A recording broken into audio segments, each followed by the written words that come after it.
Amén. Dios te bendiga. Dios los bendiga. Amén. Tomen su asiento por un momento. Dios es bueno. Amén. Amén. Gloria a Dios.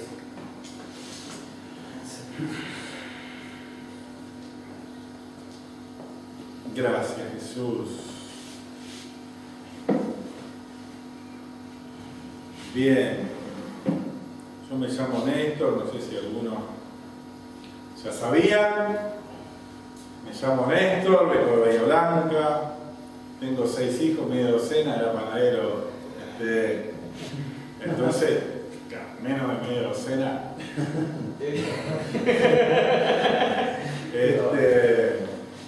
Así que bueno, contento de estar con ustedes, contento de estar acá. Quiero poder brindarle todo lo que pueda darle acá y después cuando estemos tomando mate, cuando estemos charlando. Si tienen alguna pregunta, si quieren saciar alguna duda, no duden en preguntar. Amén. Ese es mi ministerio, enseñar. Esa es mi razón de vivir. No vivo para otra cosa, ¿no es cierto? Vivo para servir. Así que agradecido de que pongan en mí su confianza y puedan consultarme lo que quieran. Vamos a orar por un momento y vamos a encomendar esta reunión al Señor. Y vamos a empezar. Señor, en el nombre de Jesús, gracias por tu Hijo. Señor, en el nombre de Jesús, te ruego que tu Espíritu Santo esté obrando en nuestras vidas, Señor. Transformándonos, cambiándonos, renovándonos, Señor. Haciéndonos, Señor, la expresión de tu Hijo. La expresión de tu Hijo, Señor, porque eso es lo que debemos ser. La plenitud de aquel que todo lo llena en todo, Señor. El cuerpo por donde Él se expresa. El cuerpo por donde Él puede bendecir, puede amar, puede sostener, puede restaurar, puede salvar. Señor, en el nombre de Jesús, gracias por este privilegio, Señor, de ser tu cuerpo, de ser parte de ti, de ser tu hermano y tu hijo. Señor, en el nombre de Jesús, gracias, Dios mío. Te ruego ahora, Señor, que hables a través mío, que te expreses a través mío, que desaparezca detrás de tu voz, Señor, en el nombre de Jesús. Que puedas hablar puntualmente a cada uno de los hermanos de acuerdo, Señor, a lo que quieres hablar. En el nombre de Jesús, Señor. Amén. Amén. Amén. Dios es bueno. Tome asiento. Amén. Bueno, el tema tiene que ver con la familia, con el matrimonio. Ustedes saben que no hay servicio posible sin matrimonio, sin familia. Si uno digrega, rompe su familia, por lo menos en algunos ministerios dentro de la iglesia no va a poder servir. ¿No es cierto? Si bien el ministerio dentro de la iglesia no es el único ministerio de Dios, sino que cada uno de los hijos de Dios tiene 3 ministerios. Uno tiene que ver con ser luz y sal allí afuera, otro tiene que ver con guardar la unidad, la edificación del cuerpo de Cristo. Tiene un ministerio con el cuerpo de Cristo y tiene un ministerio como iglesia. La iglesia debería tener un tiempo de oración cuando se pidan los 3 pilares, donde se pidan los 3 pilares de la oración del Señor. O sea, la oración del Padre Nuestro, ¿no? Reunirse no para pedir por problemas personales, que eso se puede hacer en cualquier otro momento, o al final de la reunión, o cuando sea, sino para pedir específicamente que el nombre de nuestro Dios sea santificado, que su reino se establezca acá en la tierra que Cristo venga. La Iglesia y el Espíritu dicen, ven. Amén. Y que su voluntad se haga, así como en el cielo, que no tiene ningún tipo de restricción, así se haga su voluntad aquí también en la tierra. ¿No es cierto? Su voluntad, que tiene que ver con salvar a todos los hijos de los hombres, que tiene que ver con que su Hijo reine en este lugar de una vez por todas y para siempre. Amén. Que tiene que ver con que su nombre sea santificado como lo es en todos los rincones del universo, menos acá. Acá es el único lugar en el universo donde se vitupera el nombre de Dios. ¿No es cierto? Por eso Jesucristo le dijo a sus discípulos, ustedes orarán así.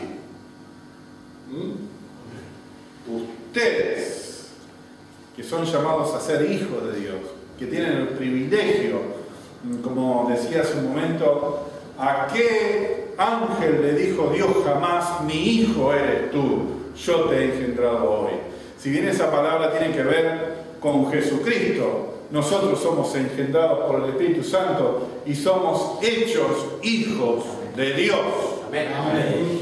O sea, que no existe un solo ángel que Dios le haya dicho jamás, mi hijo eres tú. ¿No es cierto? O sea, lo que Dios pretende hacer con nosotros tiene que ver con algo muchísimo más grande que con el propósito que tienen los ángeles. Muchísimo más grande. Porque nos habla de familia, nos habla de unidad, nos habla de ser parte de Él. Desde que Jesucristo vino y murió por nosotros, podemos decir que Dios cambió. Si bien la teología dice que Dios no cambia y jamás va a cambiar, cuando Jesucristo vino a la tierra, en cierta manera Dios cambió. Porque antes eran Padre, Hijo y Espíritu Santo, y ahora somos nosotros, el Padre, el Hijo y el Espíritu Santo. Porque Él nos puso en su Hijo, y somos parte de Él, y estamos en Él, y Él está en nosotros. O sea que tenemos el privilegio de ser parte de Dios y que Dios sea parte de nosotros, de ser hijo de Dios y que Dios sea nuestro familiar más cercano, quien nos ha engendrado, y le debemos en todo momento nuestro servicio, pero sabemos que en todo momento es nuestro Padre. O sea que aunque le servimos, no lo tratamos como amo, lo tratamos como Padre. Si bien delante de todos le servimos como el Dios que es, en la intimidad le hablamos como el Padre que es. Es como el hijo del general, que en casa el general es su papá, pero en el regimiento el general es su general. Así lo tratamos. Muy bien. Hoy tenemos que hablar de cierto tema que tiene que ver con la familia, ¿no? Dios es bueno.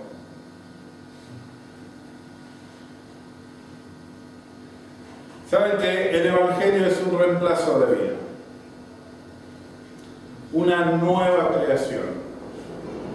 No se puede pensar en el Evangelio como la mayoría de los evangélicos piensa, como un perdón, como una justificación. Cierran la puerta del Evangelio en la justificación y no se dan cuenta que el propósito del Evangelio es cambiarnos de vida, porque nos habíamos infectado de pecado, y el pecado es como esas enfermedades que no se puede erradicar del portador si el portador no es sacrificado. Y muerto el perro, se acabó la rabia. Así Dios termina con el pecado de nosotros, sacrificándonos, sacándonos de Adán y poniéndonos en Cristo. Porque Dios en Cristo juzga a toda la raza humana. O sea, todos los seres adámicos, desde el primer hombre hasta el último hombre de la tierra, fue puesto en los lomos de Jesucristo y fue juzgado por sus pecados. Y todas las transgresiones de todos los hombres, de toda la raza adámica, fue puesta en Jesucristo. Y en Jesucristo muere la raza adámica, pero también muere el pecado. Para que cuando Él resucitara, el pecado quedara en la raza adámica y los que resucitamos en Él por medio de la fe, fuéramos liberados del pecado. Todos los seres humanos de la tierra recibieron el perdón porque el Evangelio es una salvación objetiva. Dios de tal manera ama al mundo, ¿no es cierto? Todo el mundo, que envía a su Hijo para morir por él. ¿No es cierto? O sea, todo el mundo recibe el perdón de Dios de forma objetiva. Ahora, ¿cómo lo hago propio? ¿Cómo lo hago subjetivo? ¿Cómo hago mío el perdón de Dios? Creo en ese sacrificio, ¿no? Si no creo, no puedo asirme de ese perdón, porque la fe hace realidad el hecho de Dios. Dios perdona a toda la humanidad, pero si no lo creo, no se hace realidad para mí. El Evangelio, por eso, necesita empezar por la necesidad del perdón de la persona que busca a Dios. La persona que busca a Dios debe recibir un mensaje que se encuentre su perversión, su pecaminosidad, su alejamiento de Dios, para que el Espíritu Santo tenga armas para darle convicción de pecado. Porque si no, esa persona no entra por el lugar correcto, tiene que entrar por medio del perdón. No entra por el lugar correcto. A veces tenemos un evangelio de oferta donde Jesucristo le va a dar cosas. Vení, acercate a Jesús, que Jesús te va a dar esto y te va a solucionar esto otro y te va a dar aquello. Y el perdón. O sea, ¿cómo hace el Espíritu Santo para darle convicción de pecado si Dios le ha placido que las personas se salven por medio de la locura de la predicación y nosotros no le predicamos? ¿No es cierto? No le predicamos. Algunas iglesias solo presentan a Jesucristo. Y alguno acá todavía no ha recibido a Jesucristo. Venga que Jesucristo le va a dar. Y después acá en la oración le decimos, a ver, repita conmigo. La persona, como le dijeron, me van a dar, bueno, yo repito lo que sea. No tiene convicción, no está sufriendo por lo que le hizo a Dios. No está compungido, no dice, varones hermanos, ¿qué haremos? Nosotros matamos al Hijo de Dios, como hizo en el sermón de Pedro toda la congregación, ¿no? Varones hermanos, ¿qué haremos? O sea, tenían convicción de pecado, ¿no? O sea, que al Evangelio se entra por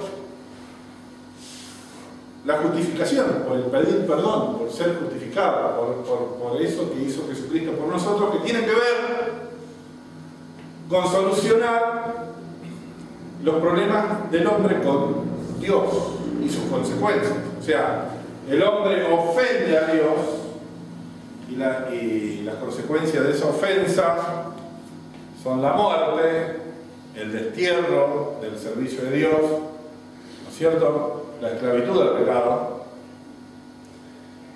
Y cuando el hombre peca, pierde todos estos beneficios, y cuando el hombre se arrepiente y es justificado, todos estos beneficios le son retribuidos nuevamente. Recibe vida, recibe la posibilidad de servirle nuevamente y recibe la libertad del pecado, porque el hombre no podía volver a Dios por sus propios medios. O sea, el hombre inventa religiones. ¿Para qué inventa religiones? Para volver a Dios, para intentar estar bien con Él. Y dicen que hay como 10.000 religiones en el mundo. ¿Cuál es la correcta y cuáles son las 9.999 falsas? ¿Cómo me doy cuenta? Bueno, no es muy difícil de darse cuenta, porque 9.999 te van a decir todo lo que el hombre pecador tiene que hacer para acercarse a un Dios santo. Y una te va a decir todo lo que hizo un Dios santo para acercarse al hombre pecador. Esa es la correcta. No es lo que el hombre pueda hacer para acercarse a Dios, es lo que Dios hizo para acercarse al hombre. La distancia no la salva el hombre, la salva Dios. El término religión es un término muy interesante y no es un término malo. La cultura en estos tiempos lo ha transformado en malo. Pero religión viene de religar, volver a ligar, volver a unir. Significa volver a unir con Dios, ¿no? Hay miles de religiones que tratan de que el hombre vuelva a unirse con Dios. Y el Evangelio une a Dios con el hombre. No nace el esfuerzo del hombre, del esfuerzo del hombre, sino nace del esfuerzo de Dios, ¿no? Así es el Evangelio, la religión verdadera. En el folclore evangélico decimos: nosotros no tenemos una religión, tenemos una relación. Pero en realidad Jesucristo es nuestra religión, porque Él nos vuelve a religar con el Padre. Él es el Evangelio del Padre que hace que volvamos nuevamente a la vida, a la libertad y al servicio por medio del perdón. Por eso el Evangelio tiene 4 componentes, ¿no? Perdón, vida, libertad y servicio.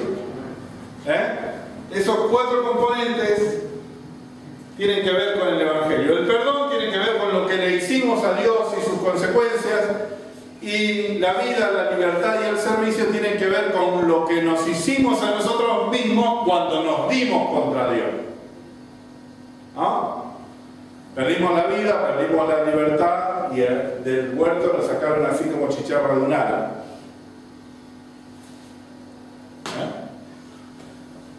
Y por nuestra decisión, ¿cierto? El hombre le dijo a Dios: Señor, con vos todo bien, vos sos un buen tipo, pero yo quiero hacer con mi vida lo que me parece bueno y lo que me parece malo. No quiero estar sirviéndote a vos en lo que a vos te parece bien y en lo que a vos te parece mal. O sea, el hombre come del árbol de la ciencia del bien y del mal para hacer lo que le parece bien y lo que le parece mal con su vida. Ese es el pecado del hombre. Es un pecado de relación con Dios, porque la ley de Dios está compuesta de 2 relaciones: mi relación correcta con mi prójimo y mi relación correcta con mi Dios. Debería ser una relación de amor, porque amar es servir. El que me ama guardará mis mandamientos. O sea, amar tiene que ver con servirlo, ¿no es cierto? Es una relación de amor. Y servir al prójimo tiene que ver con amarlo, o amar al prójimo tiene que ver con servirlo. Entonces, la ley tenía que ver con esas dos relaciones, pero Adán no tenía prójimo. Adán no era solo Adán, era Adán y Eva.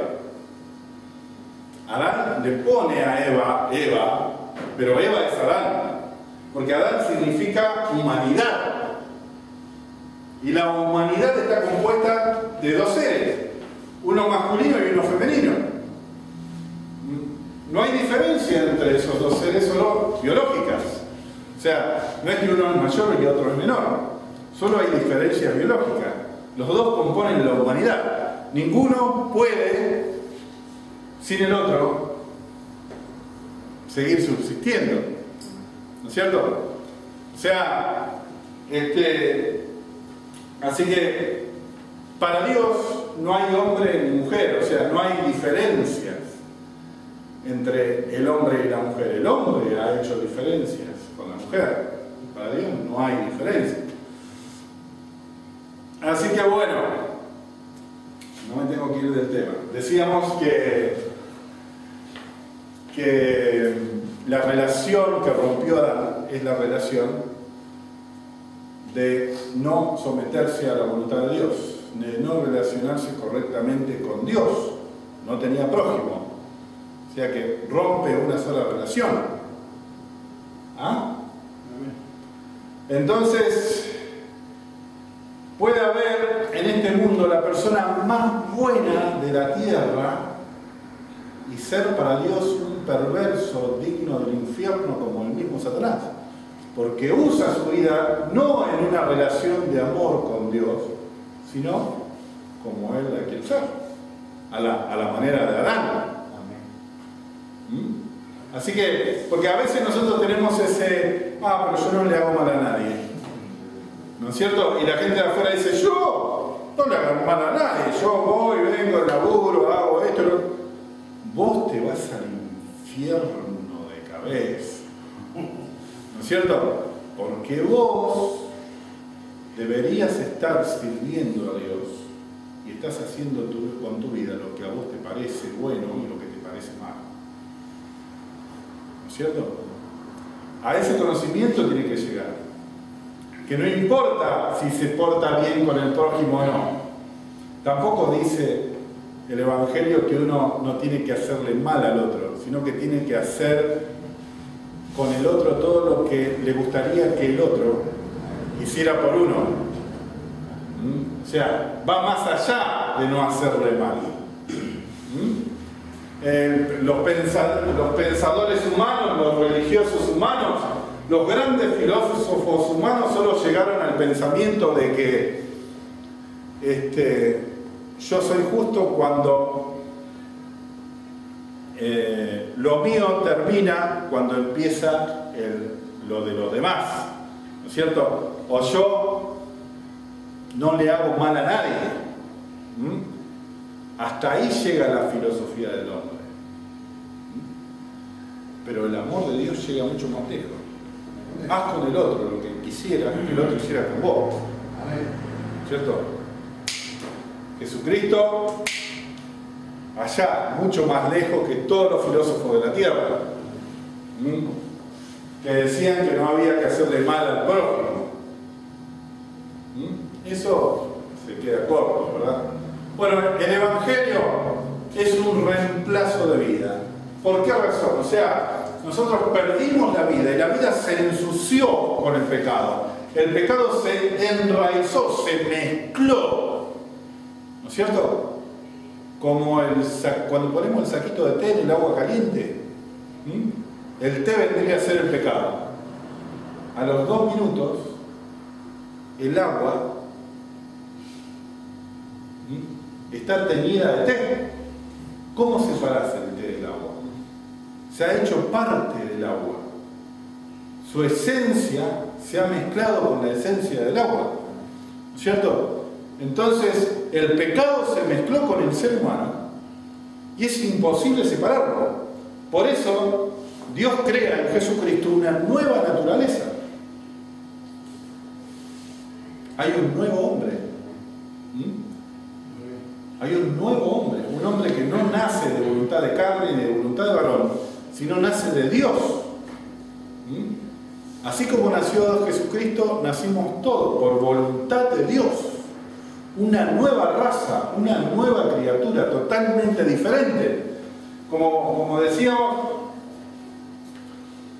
cuando estaba el hermano en el otro evento, como decíamos, nosotros éramos como peces y Dios nos cambia de naturaleza y nos convierte en palomas. Éramos como peces y Dios nos convierte en palomas. ¿No es cierto? Cambiamos de naturaleza. El pez, al verse mezclado con el pecado, no puede volar. Se deformó, se cambió, se mutó y ya no puede buscar las cosas de arriba. Su manera de ver, de pensar fue cambiada por el pecado, se convirtió en egoísta y egocéntrico. Fíjense que lo que buscaba Adán era hacer con su vida lo que quería, todo para él. No quería servir, quería todo para él, quería servirse. Y el ser humano quiere servirse todos los días de su vida. Por eso es tan difícil cumplir la ley para el ser humano común, porque bueno, la ley te pide que tengas una relación correcta con Dios y con tu prójimo, porque tenés una relación de amor. Dios le dice, tenés una relación de amor con tu prójimo, no le mientas, no le robes, no hables mal de él, no lo mates, no lo traiciones, no codicies sus cosas muy sencillas. Pero el hombre es egoísta, se convirtió en un egoísta egocéntrico. Y el egoísta no le importa pisarle la cabeza al otro para satisfacer sus propias necesidades. Y al ser humano no le interesa el otro, le interesa a uno. Y si piensa en el otro, lo piensa en función de lo que él gana. Hay mucha gente dándole de comer a otra gente, pero se siente tan bien, ¿no? Lo hace por ese sentimiento de bienestar que siente cuando le da al otro. Porque claro, el ser humano fue creado para amar a la manera de Dios, y amar a la manera de Dios es servir al otro. Cuando él hace este acto de servir al otro, siente ese bienestar, porque está en cierta manera haciendo lo que debería estar haciendo, pero bajo el gobierno de Dios, no bajo su propio gobierno. ¿Entienden? O sea, aunque está haciendo un bien, lo hace bajo su propio gobierno, y es tan digno del infierno como cualquier otro. Y hace ese bien porque se siente bien. Y en su deseo egoísta quiere sentirse bien. O sea que lo hace por sentirse bien. Ama por egoísmo, lo decíamos acá con las mujeres. O sea, el hombre ama porque quiere de la otra lo que la otra tiene. O sea, la quiere llevar a cabo. En resumen. En resumen, el amor del hombre, y una vez que la llevó, después ya tira la pantufla, tira esto para el otro lado, un chivo, barba, mal aliento, no le importa nada, ¿viste? Se rasca la panza se la rasca delante de ella, se tira un tuisco, ¿no? Se tira un tuisco ahí delante de ella y ella lo mira. Eso nunca lo hubiera hecho de novio porque, claro, todavía no había logrado su objetivo. Una vez que lo logra,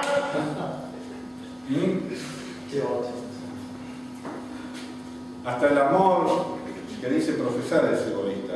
Estás haciendo propias necesidades e instintos.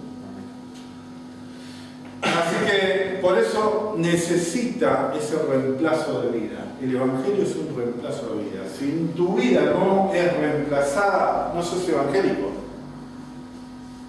Serás creyente. Los testigos de Jehová son creyentes. El diablo es creyente. Los demonios son creyentes. Creen y tiemblan. Son mejores que nosotros, porque nosotros creemos y a veces no temblamos, no le tenemos miedo. En eso, por ahí son mejores que nosotros, porque ellos realmente han visto la santidad, la potencia, el poder, la autoridad de Dios, ¿no es cierto? Entienden lo que Dios es. Y nosotros vamos por la vida como que lo hicimos a nuestra medida, ¿no? Yo ya soy salvo, hago lo que quiero. Le miro la lola a la mujer del vecino, no me importa. Le miro el traste a la otra, no me importa. O sea, ando por la vida, le robo a mi patrón, él tiene mucho.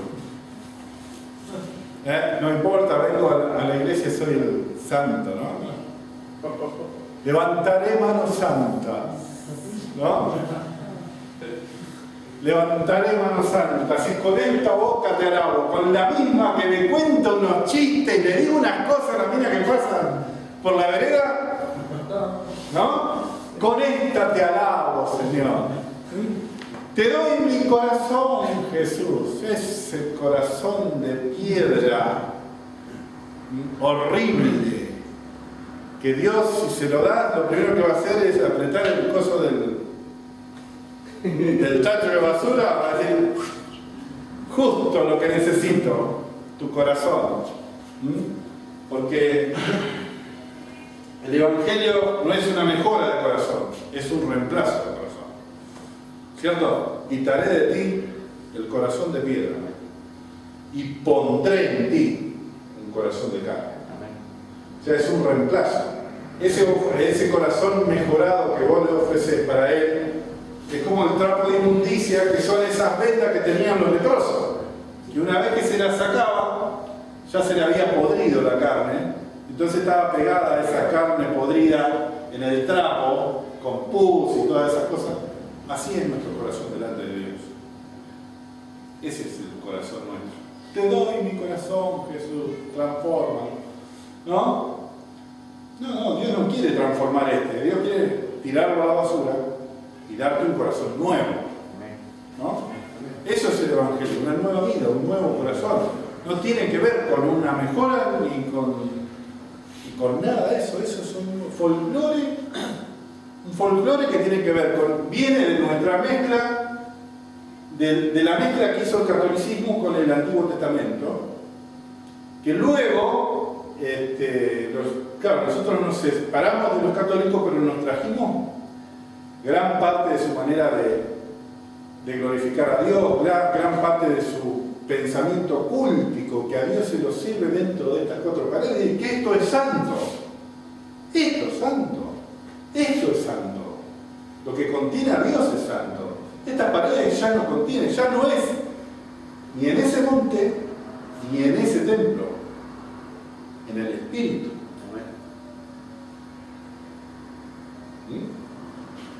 Y nos trajimos eso del catolicismo, nos trajimos de lugar santo, los mandamientos, el mejorar lo viejo, porque la ley trataba, le decía al degenerado que tenía que regenerarse.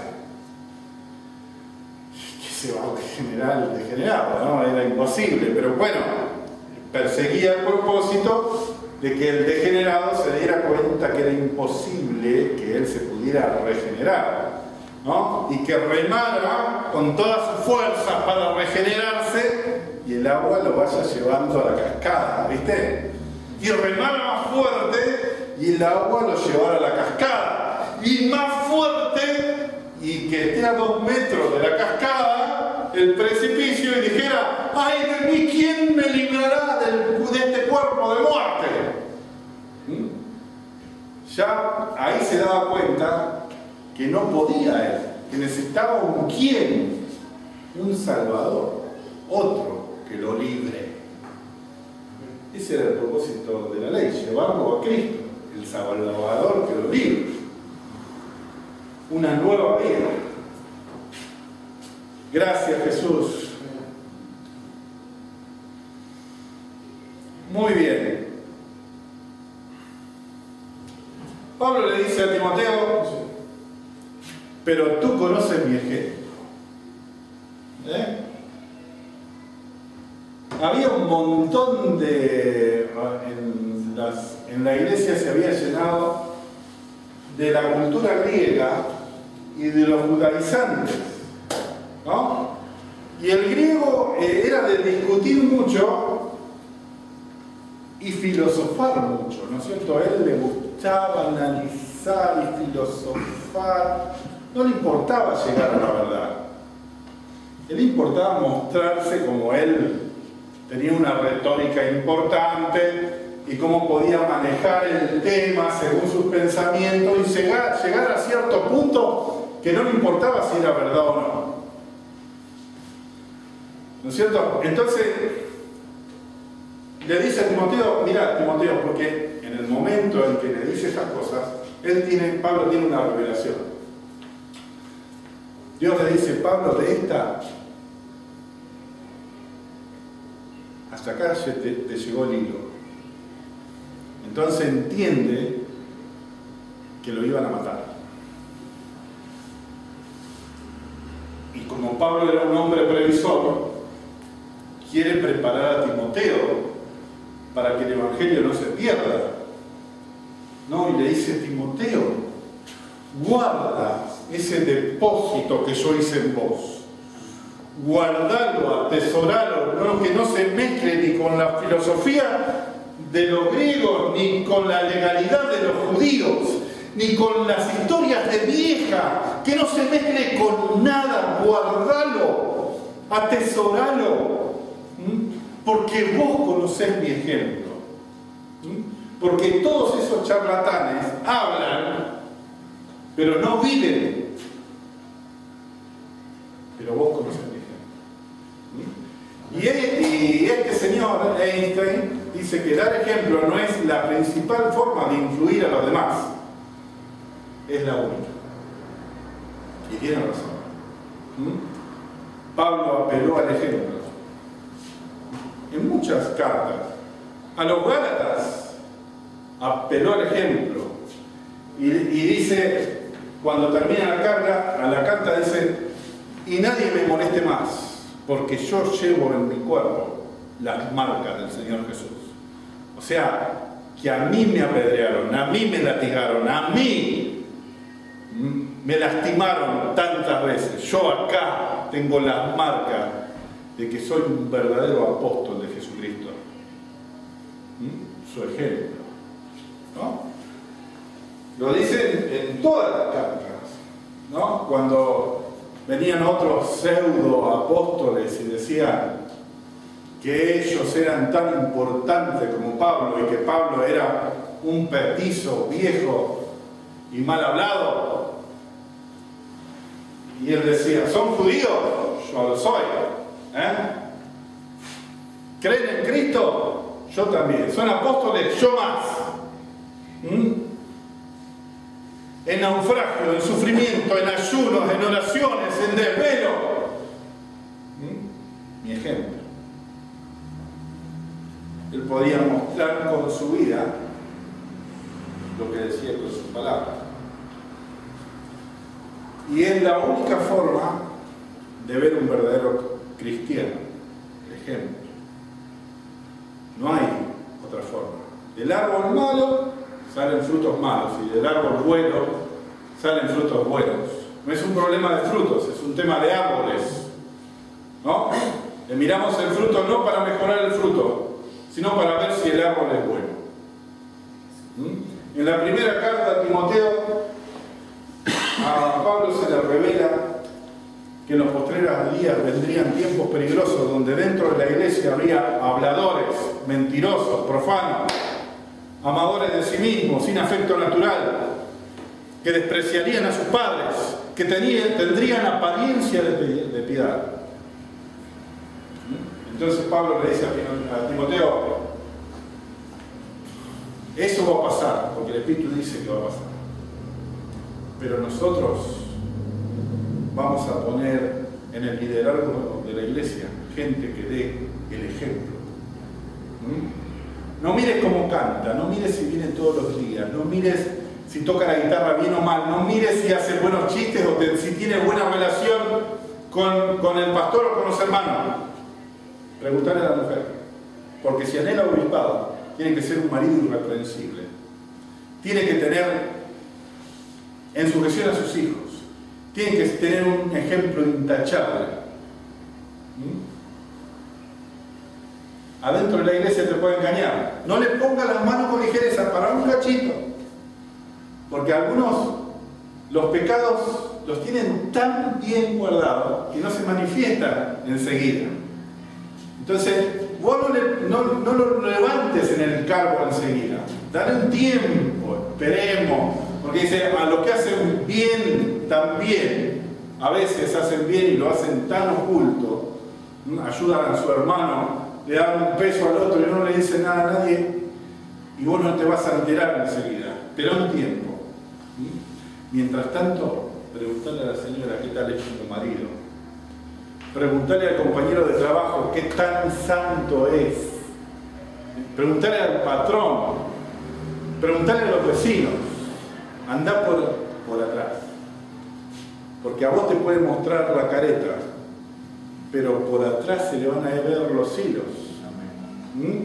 Así que no vamos a permitir que una persona que no haya nacido de nuevo esté ministrando dentro de la iglesia, porque va a matar más de lo que va a dar vida, porque va a lastimar más de lo que va a sanar, ¿no?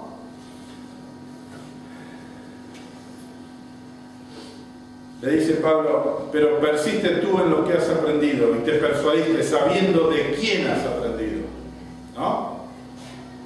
¿Se acuerdan cuando, ustedes se deben acordar, hermanos, cuando hablamos del instituto de Dios, ¿no? La muestra.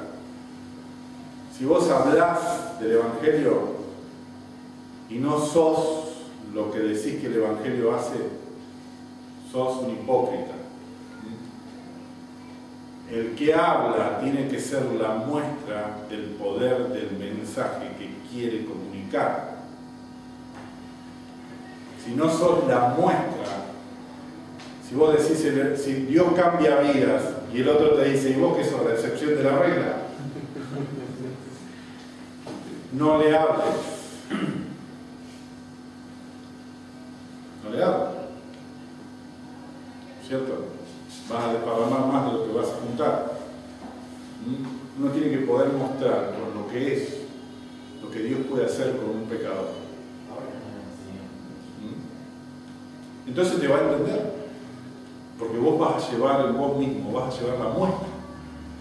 Vos no le vas a decir, ese pitutito así, chiquito, negrito.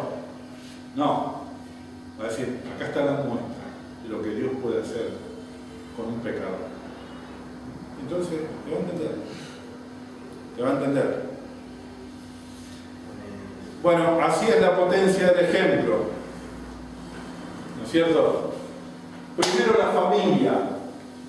La familia es importantísima. Esta sociedad ha tratado de menospreciar la familia constantemente. Hace años que se viene hablando mal de la familia. Hace muchos años atrás la familia era algo que se cuidaba, que se le daba culto. Veíamos en la televisión la familia Ingalls, ¿no? Valores, el padre un ejemplo, la madre un ejemplo, los hijos aprendiendo a los padres. Ahora los padres en la televisión son unos idiotas que no saben nada de tecnología, y los hijos lo manejan de acá para allá.